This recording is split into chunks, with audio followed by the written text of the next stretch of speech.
Aquela noite começou como qualquer outra. Para ser honesta, eu já tinha vivido de tudo no meu trabalho, como garota de programa.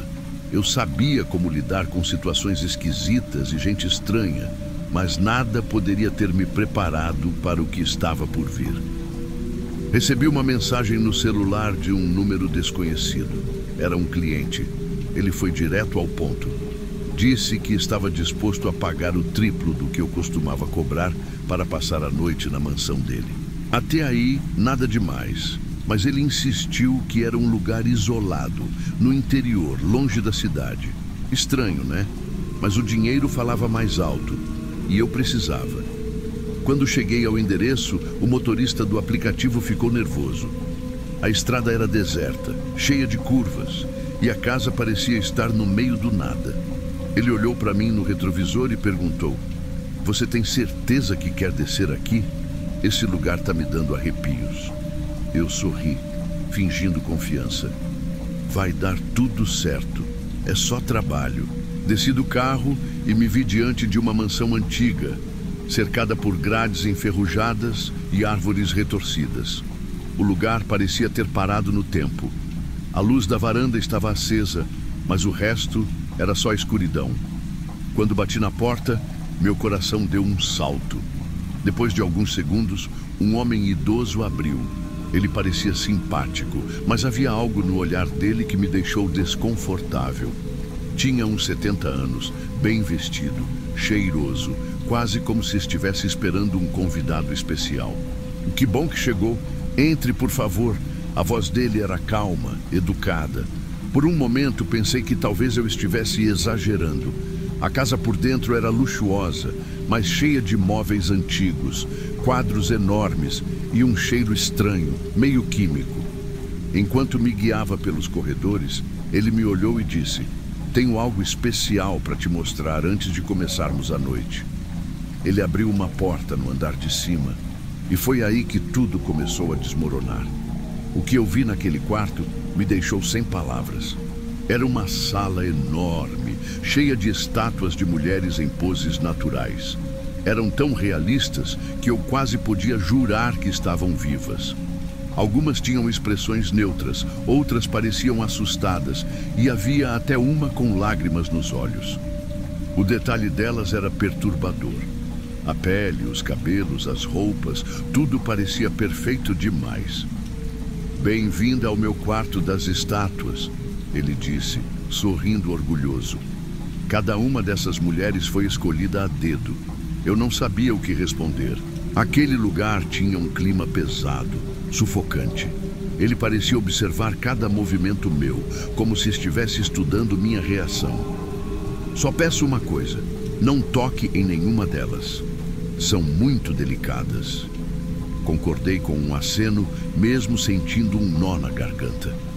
Ele saiu do quarto, dizendo que ia buscar algo para beber e me deixou sozinha. Foi aí que o desconforto virou pavor. Eu tentei me distrair olhando o celular, mas não dava. Aquelas estátuas pareciam me observar. De qualquer ângulo que eu olhasse, os olhos delas estavam lá, fixos em mim. Tentei ignorar, mas a sensação só piorava. Levantei e fui até uma delas, a que parecia estar chorando. Cheguei perto o suficiente para ver que no canto do olho tinha uma lágrima petrificada. Meu estômago revirou. No braço dela havia algo parecido com marcas de unha, como se tivesse lutado contra alguma coisa. Aquela não era só uma estátua. Algo estava muito errado. Quando ele voltou, eu estava tentando parecer tranquila, mas minha mente já estava a mil. Ele trouxe 2 taças de vinho e me ofereceu uma. "Então, o que acha da minha coleção?" perguntou com aquele sorriso calmo. Tentei sorrir de volta, mas minha voz saiu trêmula. "Impressionante, muito realista." Ele deu uma risadinha, como se soubesse algo que eu não sabia. "Elas são mais reais do que você imagina." Meu coração disparou. Tentei mudar de assunto, mas ele parecia se divertir com o meu desconforto. Cada palavra dele parecia um jogo. Aquele vinho na minha mão agora parecia suspeito, então fingi beber e coloquei a taça de lado. Quando ele saiu de novo, decidi investigar o quarto. Depois de um tempo, percebi uma porta quase escondida entre as estátuas. Estava trancada, mas havia um molho de chave sobre um móvel. Peguei uma e abri. Atrás da porta, encontrei um laboratório. Era como se tivesse entrado em um pesadelo. Havia frascos com líquidos de cores estranhas, equipamentos científicos e, na mesa, fotos das mulheres. Mas nessas fotos, elas estavam vivas. Meu estômago se revirou. Eu sabia que aquelas estátuas não eram apenas obras de arte. Eram pessoas. Enquanto eu tentava entender o que estava acontecendo, ouvi a porta do laboratório se abrir. Ele estava lá, me olhando com aquele sorriso frio. Você não deveria estar aqui. Eu congelei. Ele deu um passo à frente e fechou a porta atrás dele. Agora que você viu tudo, não posso deixar você sair. Tentei inventar uma desculpa, mas ele não parecia disposto a ouvir. Comecei a recuar, enquanto ele se aproximava lentamente. Você é perfeita, sabia? Vai ser a peça principal da minha coleção. Meu coração parecia que ia explodir. Meus olhos vasculharam o laboratório, procurando algo para me defender. Foi quando vi uma prateleira com frascos. Peguei o primeiro que alcancei e joguei nele. O líquido atingiu o rosto dele e ele gritou de dor. Aproveitei a chance e corri. Voltei para o quarto das estátuas e tentei abrir a porta, mas estava trancada. Peguei o molho de chaves que ainda estava no meu bolso e, tremendo, consegui destrancar. Saí correndo pelos corredores da mansão, mas ele vinha atrás de mim, gritando como um louco. Você não vai escapar! O som dos passos dele ecoava pela casa. Eu mal conseguia respirar, mas continuei correndo. Finalmente, encontrei a escada e desci para o andar térreo, tropeçando nos últimos degraus. Meu corpo estava em modo de sobrevivência. Tudo o que eu queria era sair dali. A mansão parecia um labirinto. Cada corredor me levava a outro cômodo e eu não conseguia achar a saída. Ele estava sempre perto, gritando meu nome. Meu corpo inteiro tremia, mas eu não podia parar. Finalmente vi a porta da frente. Estava trancada com um enorme cadeado. Desesperada, comecei a procurar algo para arrombar. Encontrei uma barra de ferro e comecei a bater no cadeado, enquanto ouvia os passos dele se aproximando. Quando finalmente consegui abrir a porta, ele apareceu no corredor. "Não faça isso!" ele gritou. Sem pensar duas vezes, corri para fora. A noite estava escura e o vento gelado batia no meu rosto. Corri em direção à estrada, mas sabia que ele estava atrás de mim. O som dos passos dele era mais alto do que o da minha respiração ofegante. Vi luzes ao longe. Era uma casa. Gritei por ajuda, mas tropecei e caí.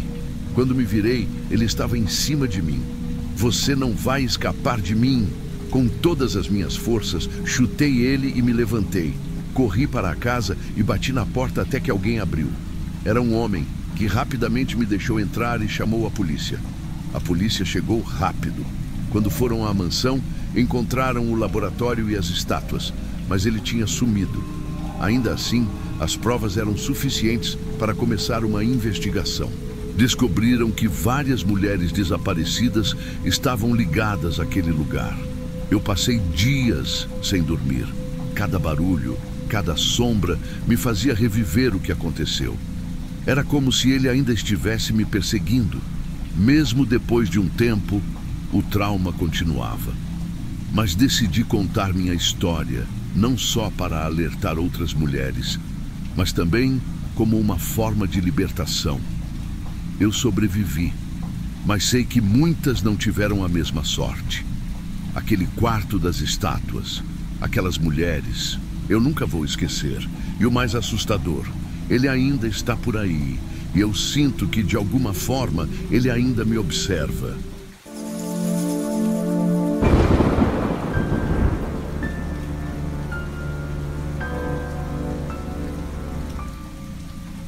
Olha, nem sempre a vida segue o caminho que a gente imaginava, mas eu aprendi a sobreviver. Minha rotina como acompanhante de luxo sempre foi cheia de regras. Segurança em primeiro lugar, nada de riscos desnecessários e só aceitar clientes que parecessem confiáveis.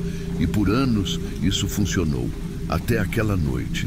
Eu estava em casa curtindo meu descanso quando o celular tocou. A mensagem veio de um número desconhecido. Boa noite, meu nome é Daniel. Tenho uma proposta exclusiva para você. Um jantar em minha mansão com todo o conforto. Gosto de momentos únicos e estou disposto a pagar generosamente pelo seu tempo. Normalmente, eu ignoraria algo assim, mas o tom dele era diferente. Educado, direto e intrigante. Decidi responder, perguntando os detalhes. Ele foi objetivo, descrevendo o local, a proposta e o pagamento, que era mais do que o triplo do que eu cobrava normalmente. A hesitação me fez pensar, mas a curiosidade falou mais alto. Aceitei. Às 9, um sedã preto estacionou na frente do meu prédio. O motorista, um homem de meia idade com um sorriso educado, abriu a porta para mim. A viagem foi longa e silenciosa. Quanto mais nos afastávamos da cidade, mais eu sentia um peso no ar. O caminho ficou escuro e as árvores ao redor criavam sombras inquietantes. Perguntei ao motorista, é muito longe?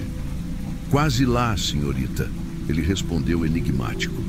Quando finalmente chegamos, fiquei sem palavras. A mansão era gigantesca, gótica, com torres e janelas que pareciam vigiar quem chegasse. Daniel estava na entrada, impecavelmente vestido, alto, charmoso, com um terno que parecia feito sob medida. Quando ele sorriu, senti um misto de fascínio e desconforto. Bem-vinda, ele disse. Espero que sua noite seja inesquecível. Por dentro, a mansão era ainda mais imponente. Candelabros de cristal iluminavam os corredores e quadros antigos decoravam as paredes. Mas algo no ar estava errado, como se aquela casa tivesse uma presença própria. Daniel me conduziu até um salão onde uma mesa estava pronta com um jantar impecável. Enquanto conversávamos, ele fazia perguntas que iam além do superficial. Era como se estivesse me estudando. Tentei disfarçar o incômodo, mas um detalhe me chamou a atenção. O anel que ele usava, com um símbolo que eu não conseguia identificar. Quando perguntei, ele sorriu. É um símbolo de proteção, um lembrete de que tudo tem um equilíbrio. Foi aí que comecei a sentir que havia algo mais naquela noite, e eu estava prestes a descobrir. Depois do jantar, Daniel me convidou para um brinde em uma sala especial. Quero te mostrar algo único. Prometo que vai valer a pena, ele disse. O sorriso dele parecia inofensivo, mas meu coração começou a bater mais rápido. A sala era como nada que eu já tinha visto. Velas estavam dispostas em um círculo no chão. Símbolos estranhos estavam desenhados com um pó vermelho, e o ar parecia mais frio ali dentro. No centro, uma mesa de pedra com objetos que pareciam saídos de um museu de horrores. Isso é uma pegadinha, né? Tentei brincar, mas minha voz saiu trêmula. Daniel sorriu de um jeito que fez minha espinha gelar. Não, minha cara, isso é um ritual, e você é a peça final. Meu sangue gelou. Ele começou a recitar algo em uma língua que eu não entendia, e as velas piscaram, como se o vento soprasse ali dentro. Tentei correr para a porta, mas ele já tinha trancado. Por favor, Daniel, isso não é engraçado, implorei. Ele não respondeu. Continuava recitando, e o ar ao meu redor parecia mais pesado. Era como se a sala estivesse viva. Desesperada, procurei algo para me defender e vi um castiçal pesado. Peguei e o lancei na direção dele. Acertou seu ombro, interrompendo os cânticos. Aproveitei o momento e corri para outra porta que dava para um corredor escuro. Enquanto corria pelos corredores intermináveis da mansão, ouvia os passos dele atrás de mim. Em uma sala, encontrei roupas femininas largadas no chão e um diário com páginas rasgadas. As poucas palavras que consegui ler diziam: não confie nele, não há saída. Meu coração quase parou quando ouvi a voz de Daniel, calma e ameaçadora. Você não pode fugir. A mansão não vai deixar. Eu sabia que precisava fazer algo antes que ele me alcançasse. Corri de volta para a sala do ritual. No meio do caos, vi a adaga que ele usava nos rituais. Sem pensar duas vezes, a peguei. Daniel entrou na sala e seus olhos queimavam de ódio. Você não entende o que está fazendo, ele gritou, mas eu não liguei. Quando ele avançou, cravei a adaga no símbolo desenhado na mesa. Tudo ficou em silêncio por um segundo e então a mansão tremeu. Daniel começou a gritar, não de dor, mas como se algo estivesse sendo arrancado dele. As velas explodiram e as sombras ao nosso redor começaram a se mover como seres vivos. Ele caiu no chão, murmurando algo que eu não conseguia entender. Aproveitei o momento e corri, finalmente encontrando a porta de entrada aberta. Quando pisei do lado de fora, ouvi a voz dele pela última vez. Você pode fugir, mas nunca estará livre. Voltei para casa, mas a sensação de estar sendo observada nunca me deixou. As luzes piscavam sem motivo e sonhos com a mansão eram frequentes. Eu tentava convencer a mim mesma que tudo estava acabado, mas no fundo sabia que não era verdade. Uma noite, enquanto caminhava pela rua, vi um reflexo em uma vitrine. Não era só eu.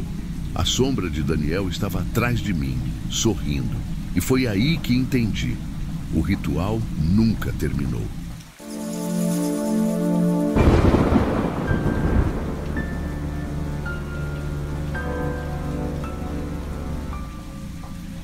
Eu nunca vou esquecer aquele dia. Trabalhar como acompanhante nunca foi fácil, mas para mim era apenas mais uma forma de sobreviver. Em São Paulo, a cidade que nunca dorme, sempre tem alguém procurando companhia. Eu já tinha visto de tudo. Gente simpática, gente estranha e gente que eu torcia para nunca mais ver. Mas aquele homem, ele era diferente. Recebi a ligação no fim da tarde. A voz do outro lado era baixa, quase hesitante. Ele se apresentou como Paulo. Disse que tinha ouvido falar de mim e que queria me encontrar. Podemos marcar num motel discreto, sem confusão, ele disse. Era comum receber esse tipo de pedido, mas algo na voz dele me deixou desconfortável. Tentei ignorar a sensação, afinal, já tinha enfrentado situações piores. E o pagamento prometido era bom. Quando cheguei ao lugar, um motel barato em uma área afastada, eu já estava arrependida. A fachada era decadente, com letreiros piscando de forma irregular e paredes que pareciam prestes a desabar. Lá dentro, o silêncio era quase perturbador, interrompido apenas pelo som distante de uma TV velha na recepção. O recepcionista mal olhou para mim enquanto entregava a chave. Quarto 8. Disse como se tivesse decorado a frase. Paulo estava me esperando na porta do quarto. Ele era magro, com os ombros caídos e usava um boné que escondia metade do rosto. Seus olhos não paravam quietos, como se estivessem procurando alguma coisa ao redor. Você chegou cedo, ele disse, quase sussurrando. Sorri, sem graça, e entrei no quarto. O lugar era ainda pior do que eu imaginava. Paredes descascadas, um cheiro de mofo que parecia estar impregnado no ar e uma cama que rangia só de olhar. Ele parecia nervoso e eu tentei quebrar o gelo com uma conversa qualquer, mas ele mal respondia. Em vez disso, ficava sentado na beirada da cama, olhando para a porta como se esperasse alguém entrar. Foi quando ouvi o primeiro som, algo abafado, vindo do quarto ao lado, um grito. Na hora, meu corpo travou. Tentei disfarçar e perguntei: "Você ouviu isso?" Paulo nem se mexeu. "É só parte do show", ele disse, sem tirar os olhos da porta. "Que show?" perguntei, sentindo o estômago embrulhar. Ele não respondeu, só passou a mão pelo rosto, como se estivesse cansado. "Relaxa, é normal por aqui", ele insistiu. Mas algo estava muito errado. O som ficou mais alto e agora dava para ouvir claramente uma voz de mulher pedindo ajuda. Minha respiração acelerou. "Olha", Eu preciso ir ao banheiro, menti, tentando sair dali. Ele se levantou na mesma hora e trancou a porta. Ninguém vai a lugar nenhum, é só parte do show, lembra? O tom calmo dele desapareceu e no lugar veio uma frieza que me fez congelar. Foi então que percebi, eu estava presa, com um homem que claramente não era só um cliente tímido. Minha cabeça girava, tentando achar uma saída, mas ele já tinha tudo planejado. Senta aí, ele disse, apontando para a cama. Quando me recusei, ele tirou uma faca do bolso e colocou sobre a mesa. Eu disse, ninguém vai a lugar nenhum. Eu sentia meu coração batendo tão forte que parecia que ele ia sair pela boca. Aquela faca em cima da mesa não era só uma ameaça, era um aviso. Eu sabia que se não agisse rápido, aquele lugar podia ser o meu fim. Paulo estava parado perto da porta, com os braços cruzados, me observando como um predador. Eu tentei manter a calma, mas cada segundo ali parecia uma eternidade. O som do outro lado da parede continuava. Não eram só gritos, eram pedidos de socorro. Era impossível ignorar.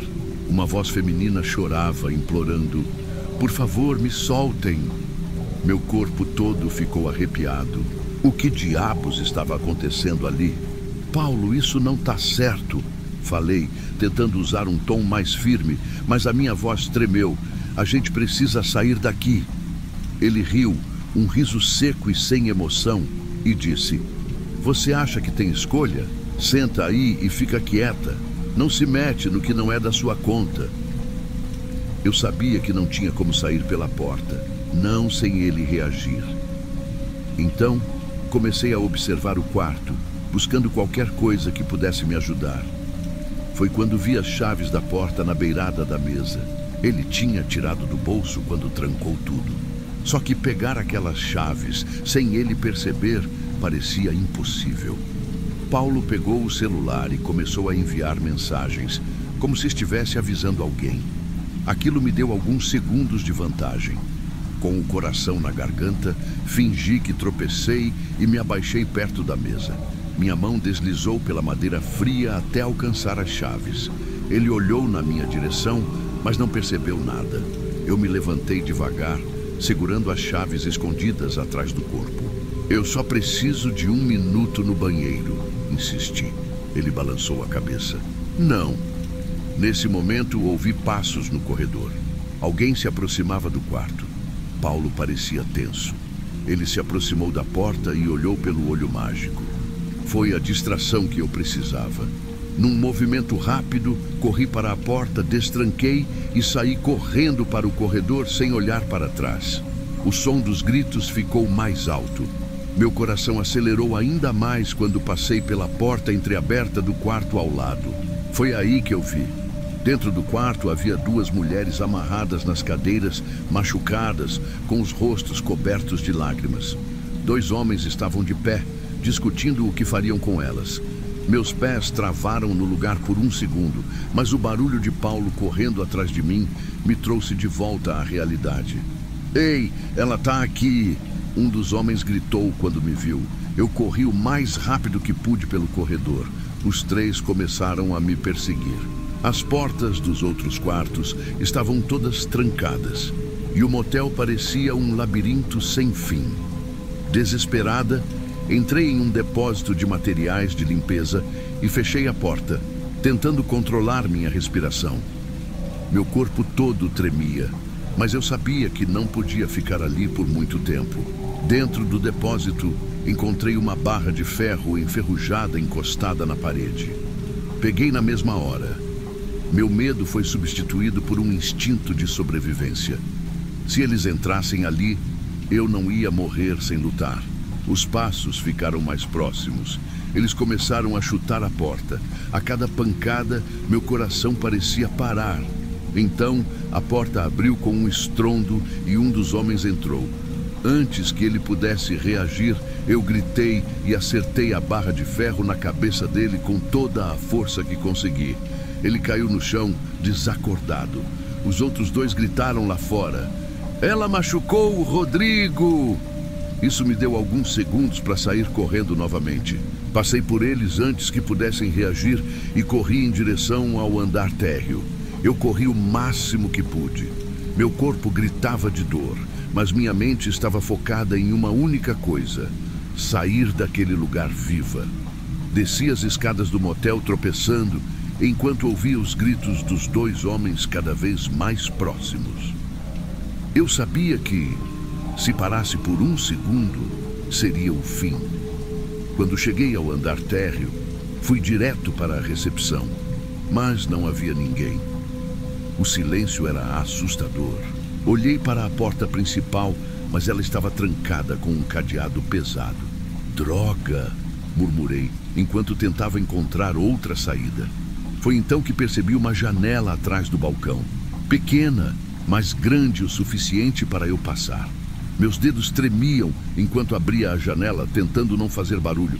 Escutei os passos e vozes dos 2 homens descendo as escadas. Ela não pode ter ido longe. Um deles gritou. Sem pensar, pulei pela janela, sentindo o impacto no chão frio do lado de fora. Estava escuro e silencioso, com apenas a luz da lua iluminando a área ao redor do motel. O lugar era cercado por mato alto e ficava em uma estrada isolada. Eu sabia que precisava encontrar ajuda, mas não tinha ideia de onde ir. Foi quando ouvi o som de uma porta sendo aberta com força. Eles estavam me seguindo. Corri para o mato, me abaixando entre as plantas altas. Minha respiração estava pesada e o corte no meu braço, que eu nem sabia como tinha acontecido, ardia. Ouvi os 2 homens discutindo perto da entrada do motel. A gente não pode deixar ela escapar. Se ela falar alguma coisa, tamo ferrado. Continuei rastejando pelo mato até que vi algo no horizonte. Faróis. Um caminhão se aproximava lentamente pela estrada. Saí correndo em direção à pista, gritando e acenando desesperadamente. Socorro! Por favor, pare! O caminhão freou bruscamente e o motorista desceu. Era um homem alto, com o rosto preocupado. O que aconteceu, moça? Ele perguntou, vendo meu estado. Antes que eu pudesse responder, os 2 homens surgiram do mato. O motorista olhou para eles e entendeu tudo na hora. Ele pegou uma barra de ferro que estava na cabine do caminhão e gritou. Nem se atrevam a encostar nela. Os 2 hesitaram, mas não recuaram. Isso não é problema seu, motorista, um deles disse, tentando parecer calmo. Mas antes que eles pudessem fazer qualquer coisa, o som de sirenes ecoou pela estrada. Meu coração quase parou. A polícia estava chegando. Os 2 homens tentaram correr, mas era tarde demais. Vários policiais desceram das viaturas com armas apontadas e os prenderam ali mesmo. Quando tudo finalmente ficou em silêncio, eu desabei no chão, exausta e aliviada. Na delegacia, contei tudo o que aconteceu, desde o cliente estranho até o que eu tinha visto no quarto ao lado. A polícia agiu rápido e no dia seguinte, o motel foi invadido. As mulheres que estavam presas foram resgatadas e os criminosos levados à justiça. Descobri que aquele lugar era usado há anos para atividades criminosas, mas ninguém tinha conseguido escapar para contar a verdade. Eu ainda tenho pesadelos com aquela noite, mas no fundo sei que fiz a coisa certa. Sobreviver não foi fácil, mas expor aqueles monstros foi a maior vitória da minha vida. E agora, toda vez que penso em desistir ou deixar o medo me paralisar, lembro que eu consegui sair daquele inferno. E se eu conseguir, qualquer um pode.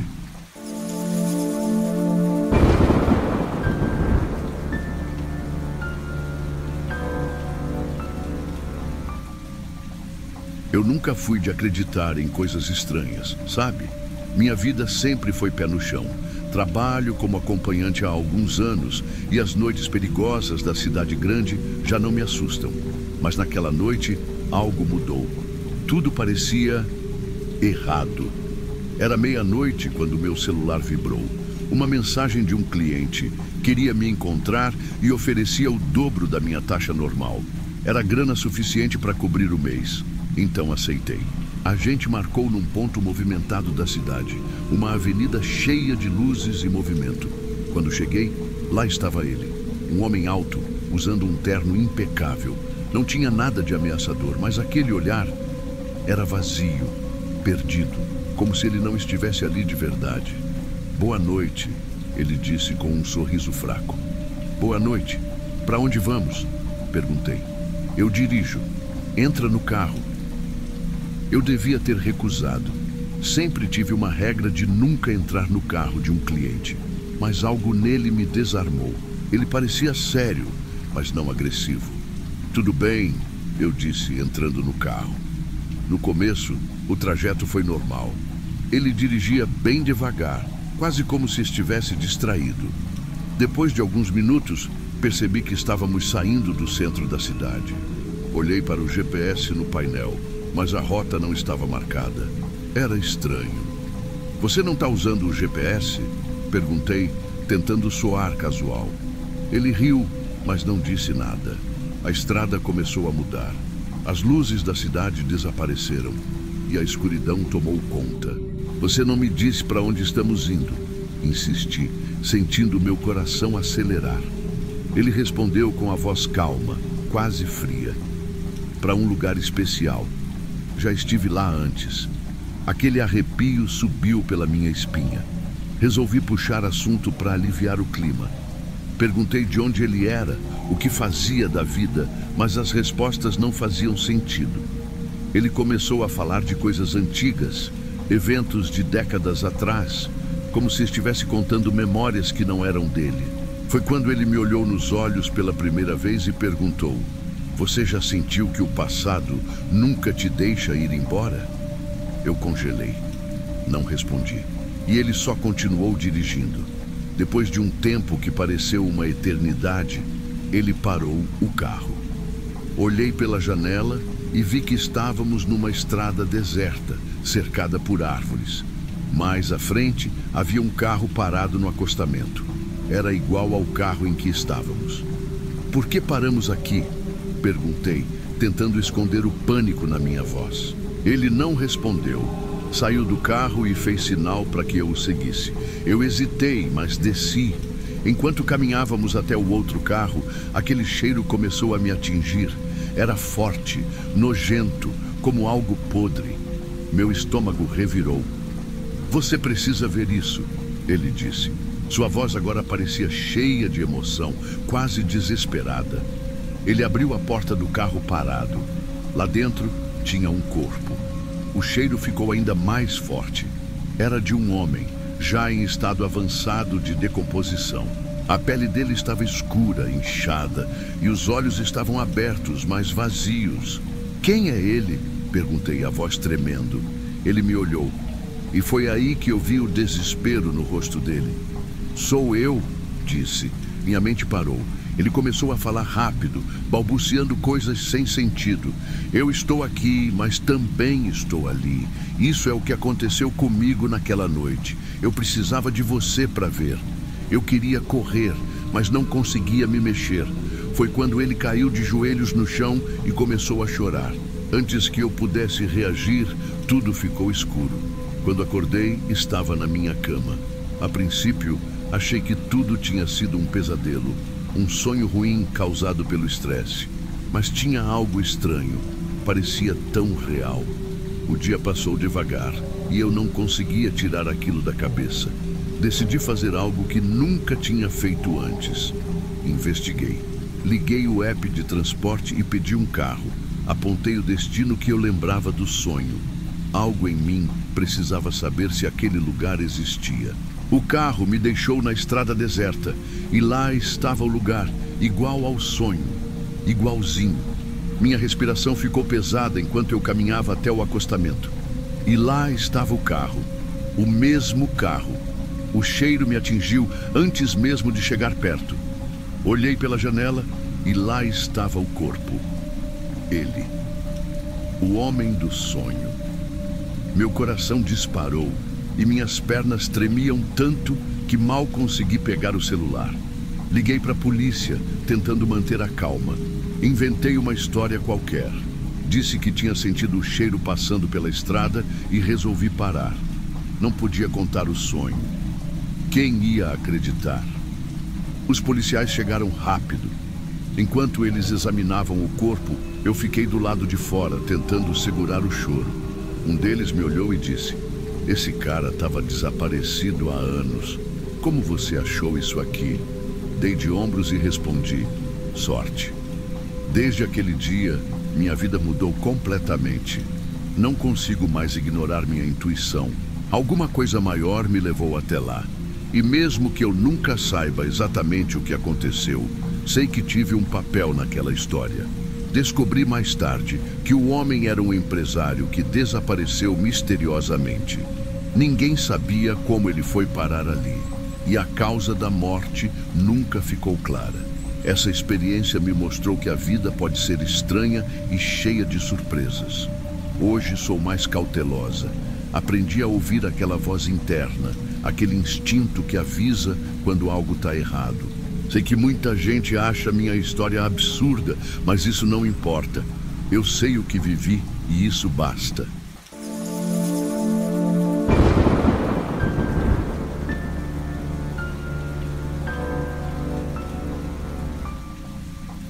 Eu não sei exatamente como explicar o que aconteceu naquela noite. Mas se tem uma coisa que aprendi é que o perigo nem sempre grita.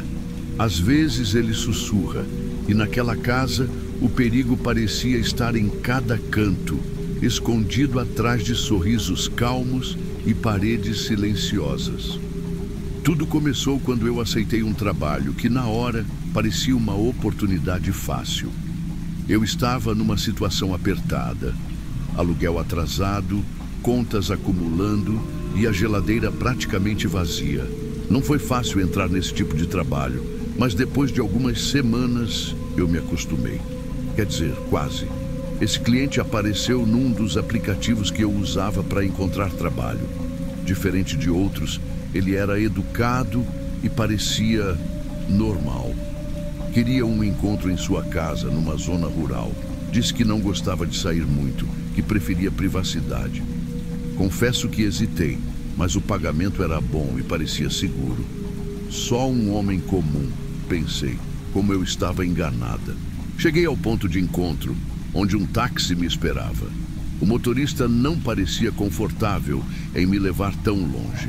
Ele comentou que a área era deserta e que não era muito seguro estar por lá à noite. Eu ri nervosamente e fingi que estava tudo bem. Mas assim que ele me deixou na frente da casa, um arrepio percorreu minha espinha. Era uma casa simples, mas algo parecia errado. Talvez fosse o silêncio.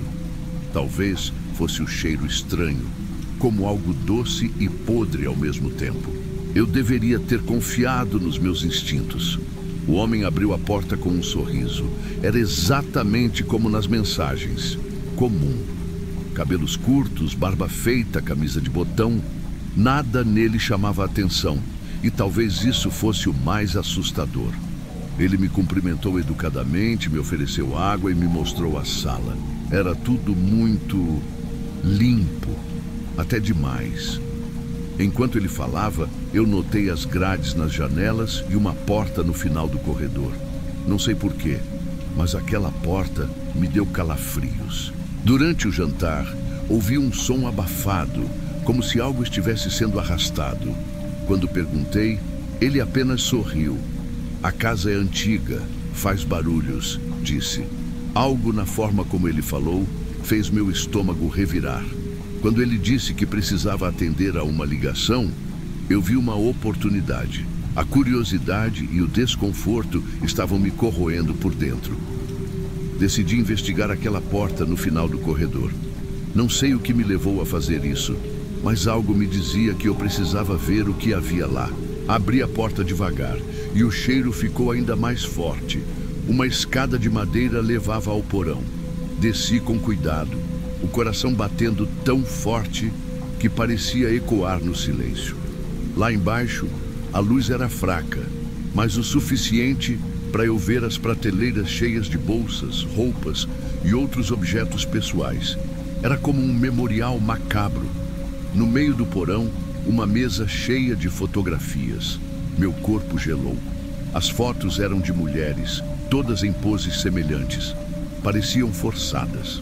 O olhar vazio delas era como um grito silencioso. Eu reconheci algumas. Eram mulheres desaparecidas que tinham aparecido nos noticiários. Foi aí que percebi. Eu poderia ser a próxima. Meu primeiro instinto foi fugir. Subi as escadas quase tropeçando, tentando controlar o pânico. Voltei para a sala e procurei a chave da porta principal. Nada. As janelas estavam trancadas e tinham grades. Quando olhei para o canto do teto, vi uma câmera. Meu coração quase parou. Ele estava me observando o tempo todo. Ouvi os passos dele voltando. Minha mente disparou tentando pensar em algo, qualquer coisa. Peguei um copo d'água para parecer casual, mas minhas mãos tremiam tanto que quase derrubei. Ele entrou na sala, me encarando com aquele mesmo sorriso, mas agora parecia diferente, mais frio. Tudo bem? Parece nervosa, ele disse, o tom calmo e controlado. Só um pouco cansada. A viagem foi longa. Respondi, tentando soar natural. Eu precisava de um plano. Na cozinha, vi uma faca sobre a bancada. Fingi que estava pegando mais água e a escondi atrás das costas. Se ele tentasse alguma coisa, eu estaria pronta. Ele percebeu. Claro que percebeu. Quando dei um passo em direção à sala, ele bloqueou meu caminho. O sorriso desapareceu e pela primeira vez vi quem ele realmente era. Você desceu lá, não foi? Ele perguntou, a voz baixa, quase um sussurro. Eu não respondi. Antes que ele pudesse fazer qualquer coisa, enfiei a faca no ombro dele. Não foi um golpe forte, mas o suficiente para ele gritar e recuar. Aproveitei para correr. Subi a escada e corri para o porão de novo. Lá embaixo, procurei desesperadamente por uma saída. Foi então que vi a janela. Ela era pequena e parecia velha. Usei todas as forças para forçar a madeira. Ouvi os passos dele se aproximando cada vez mais rápidos. Quando finalmente consegui abrir a janela, me joguei para fora, sem pensar nas consequências. Caí no chão, ralando os braços e as pernas, mas não parei. Corri pela mata com ele gritando atrás de mim. Você nunca vai escapar! Ele berrava, mas eu não olhei para trás. Corri como nunca. Os galhos rasgavam minha pele. O ar parecia sumir, mas eu só queria sair dali viva. Depois de um tempo que pareceu uma eternidade, avistei a luz de um posto de gasolina. Minha salvação. O atendente do posto ficou em choque ao me ver chegar ensanguentada e desesperada. Consegui pedir ajuda e ele ligou para a polícia. Não sei quanto tempo levou, mas aqueles minutos pareciam horas. Quando os policiais chegaram, eu contei tudo, cada detalhe. Eles foram até a casa e encontraram o porão exatamente como eu descrevi. Fotografias, objetos pessoais, tudo estava lá. Mas ele tinha desaparecido. Não havia sinal do homem. Minha história saiu nos jornais como a sobrevivente. Isso me trouxe um alívio, mas também um peso. Porque enquanto ele estiver solto, sempre haverá outra pessoa em perigo. Hoje, eu conto isso para alertar outras mulheres. Nunca ignore seus instintos. E, acima de tudo, nunca subestime o perigo.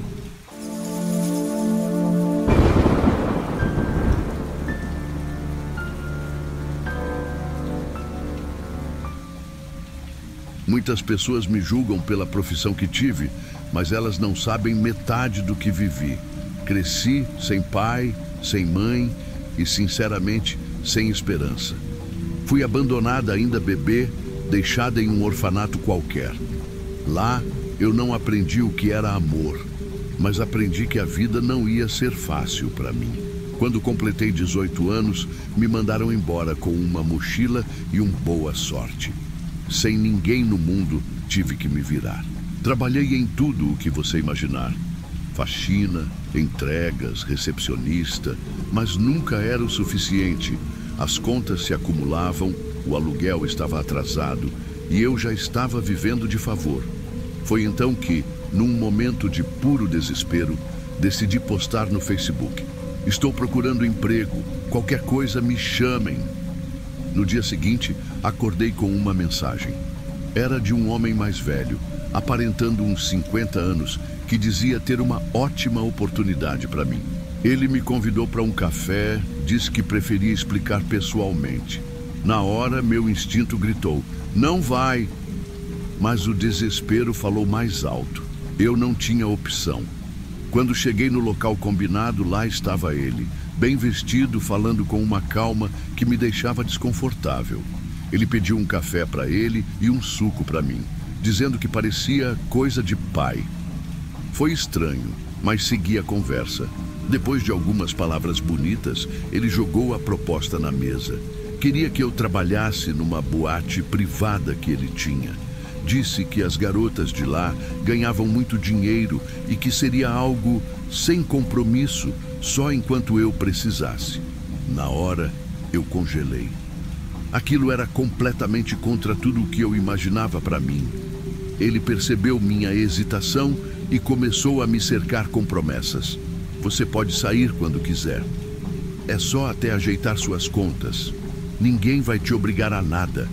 Cada palavra parecia uma armadilha, mas no fundo eu já sabia a resposta.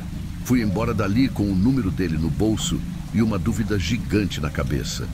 Passei a noite inteira acordada, pensando no aluguel atrasado, nas contas que não paravam de chegar. No dia seguinte, liguei para ele e aceitei.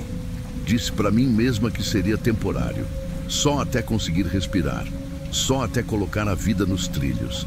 Minha primeira noite na boate foi surreal. Eu nunca tinha pisado num lugar tão luxuoso. As luzes neon, a música alta, as garotas impecavelmente arrumadas, era como um mundo à parte. No início, eu me sentia deslocada, como se todos ali soubessem que eu não pertencia àquele lugar. O homem que me contratou, que eu chamava de Sr. Roberto, me apresentou para algumas meninas. Todas pareciam tão seguras, tão bem resolvidas, que por um instante pensei: talvez eu esteja exagerando. Elas me explicaram como funcionava tudo, sempre destacando o quanto ganhavam. Você vai ver, dinheiro fácil, vai gostar, uma delas me disse rindo. Naquela primeira noite, eu ganhei mais dinheiro do que em um mês nos meus antigos empregos. Saí dali com um bolo de notas na bolsa e um misto de alívio e vergonha. O que eu estava fazendo? Será que aquilo realmente resolveria minha vida? Nas semanas seguintes, fui me acostumando. O dinheiro vinha fácil e o temporário começou a parecer mais longo. Mas, no fundo, algo me incomodava. O Sr. Roberto parecia observar tudo com um controle exagerado. Ele era simpático, mas tinha algo nos olhos dele que me dava calafrios.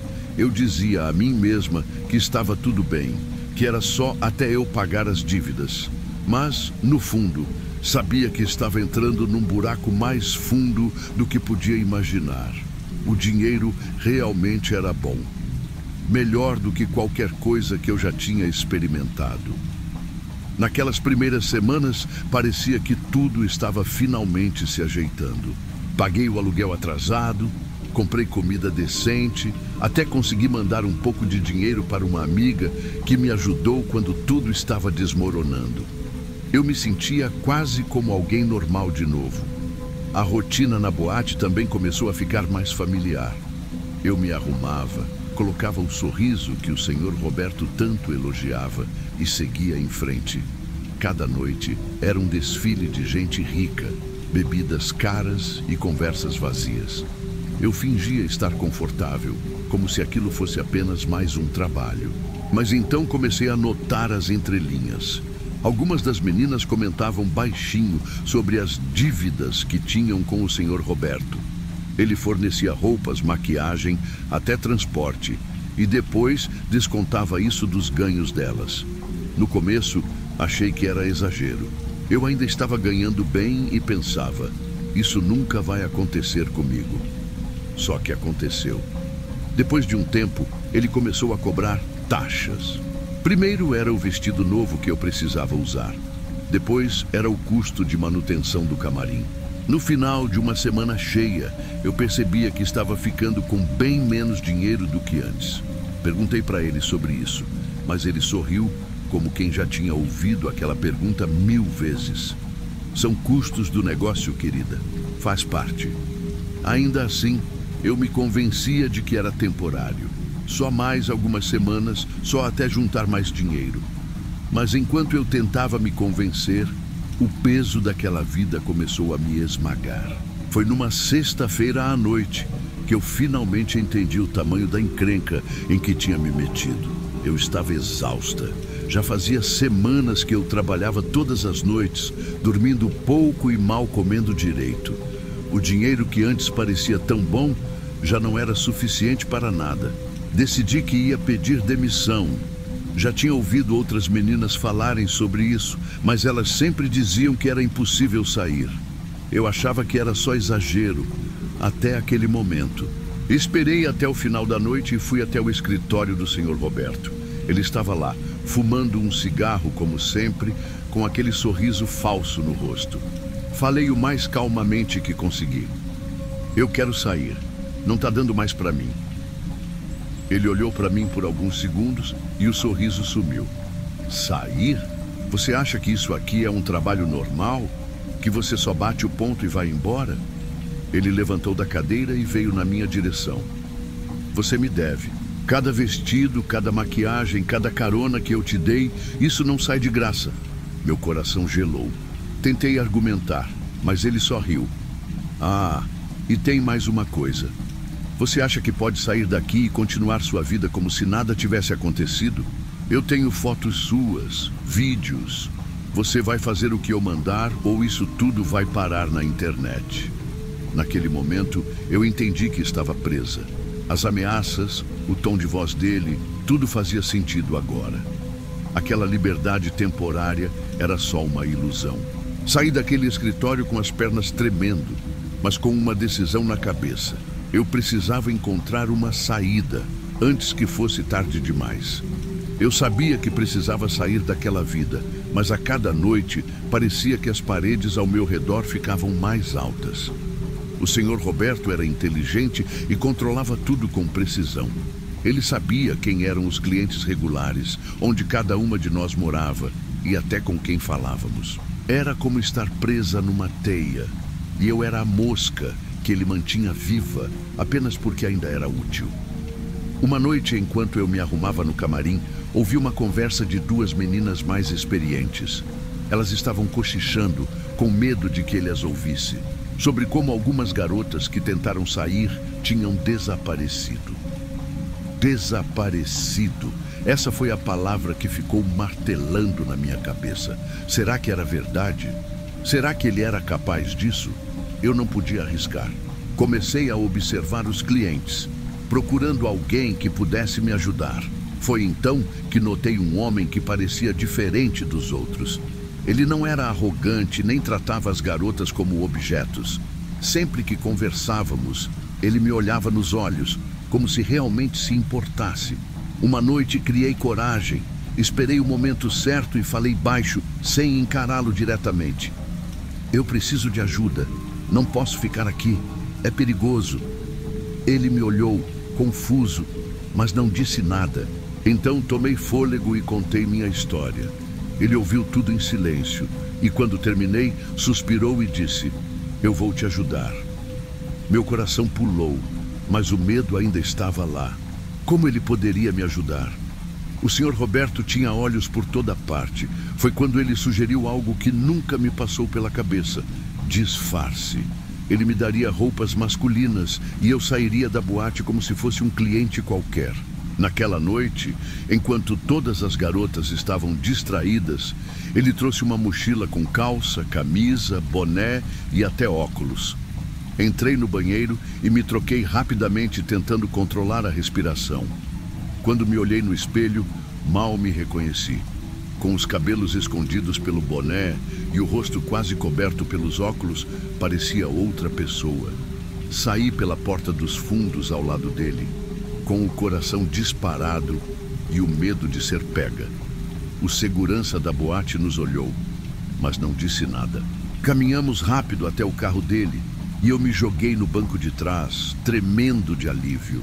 Enquanto ele dirigia, pensei em tudo o que tinha passado e no que ainda estava por vir. Quando o carro parou em frente à delegacia, Meus olhos se encheram de lágrimas. Era a primeira vez, em muito tempo, que eu sentia uma fagulha de esperança. Agradeci ao homem, prometendo a mim mesma que um dia retribuiria o que ele fez por mim, e entrei correndo. Dentro da delegacia, me deparei com uma mulher de uniforme que me olhou com estranhamento. Minha aparência ainda era de alguém disfarçado, mas antes que ela pudesse perguntar, comecei a falar. Eu preciso de ajuda. Por favor, escutem minha história. Expliquei tudo nos mínimos detalhes. Contei sobre a proposta, as ameaças, as meninas que tinham medo de desaparecer. Mostrei as mensagens no meu celular, os recibos de pagamento cheios de descontos absurdos e mencionei o controle absoluto que o Sr. Roberto exercia sobre todas nós. A policial ouviu tudo com atenção, enquanto anotava cada palavra. Quando terminei, ela olhou para mim com firmeza e disse: "Nós vamos cuidar disso, mas você precisa se proteger." Os dias seguintes foram um turbilhão. Fui colocada em um programa de proteção e a polícia começou a investigar a boate. Não demorou muito para descobrirem que o Sr. Roberto não apenas explorava mulheres, mas também estava envolvido em esquemas de extorsão e lavagem de dinheiro. Ele foi preso e a boate fechada. Mas minha luta não acabou ali. Tive que enfrentar o trauma, reconstruir minha vida e, acima de tudo, perdoar a mim mesma. Não foi fácil, mas com o tempo percebi que minha história poderia ajudar outras mulheres a não caírem na mesma armadilha. Hoje olho para trás e vejo uma pessoa que se recusou a desistir, mesmo quando tudo parecia perdido. Minha mensagem para quem está lendo isso é simples. Por mais difícil que seja, sempre há uma saída. Procure ajuda, confie nas pessoas certas e nunca deixe o medo te paralisar. A vida me deu uma segunda chance e eu fiz questão de agarrá-la com toda a força.